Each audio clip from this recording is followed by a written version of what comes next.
Franchise Brands has released its interim results, showing a strong performance across the whole group, producing record profits with EBITDA up 50%. Talk us through the highlights. We're joined by Executive Chairman Stephen Hemsley. So Stephen, let's go straight into those numbers. A strong performance overall at Metro Rod, driven by the 21% increase in system sales, tight cost control, which led to an increase in EBITDA. Could you share with us the other wider drivers of performance? I mean, I think this first half of this year is a recovery from the COVID impacted first half of last year. Last year, half year, the second quarter, was the first lockdown, which was pretty severe. Impacted our business. We furloughed 40% of our people in the franchise business and in Willow Pumps, 85% of our business actually in the B2C franchise businesses. In the first half of this year, whilst we had the Q1 lockdown, it was nowhere near as severe, didn't impact our business so much. We didn't furlough any people.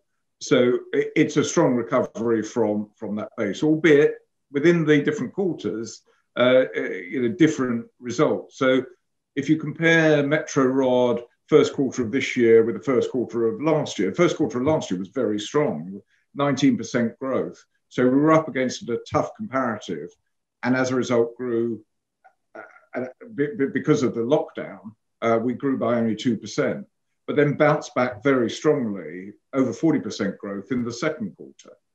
And that growth at Metro Rod has been consistent month on month. So in the end, in June, we hit a record month of 4.3 million. Willow Pumps, which is a direct label organisation, DLO as we call it, more impacted by the slowdown or the fact that hospitality didn't really reopen. And that business it was down quite significantly in the first quarter, recovered a bit in the second quarter, but is still recovering. Hospitality and leisure is not fully reopened yet. So we expect a strong performance from that business in the second half if everything reopens as we sincerely hope it does. The B2C business had a strong first half against a very weak first half last year, where the business was basically shut for the second quarter. Strong franchise recruitment, I think, driven by people deciding that they're going to review their work-life balance, deciding that they maybe want to work for themselves, and franchising is certainly the safest way of doing that. And all the franchisees were paying full fees, so that business 6% profit increase year on year. That's kind of unusual. Full fees. Now, you have said or written that your organic growth priorities are well supported. You're therefore increasing your focus on growth by acquisition. Can you add a bit more flavour or colour on external growth? I'll do my best. Do my best without letting the cat out of the bag, sort of thing. We do feel that all divisions of the business are trading well. All our plans for them are all being executed very well. We see a good flight path for those businesses for the rest of the year and beyond. So we are now looking more seriously at acquisitions. I'm slightly surprised there are not more opportunities out there from distressed businesses or other opportunities, and those that we are seeing, the pricing is very full. I mean, I read a statistic the other day that, I don't know over what period, I think it's the first half of this year, insolvencies are at a 30-year low. Now that's quite a surprise. I mean, obviously the government support is still there, but I think it's meaning that there aren't quite so many opportunities out there. So the ones that we are looking at are of a significant size. These are businesses of scale. But as I say, there are a lot of buyers out there and prices are quite firm. But we're putting a lot of effort into restarting our acquisition process.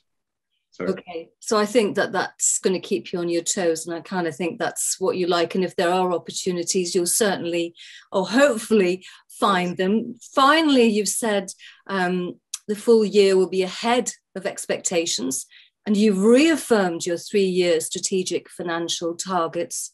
Just how confident really are you? very.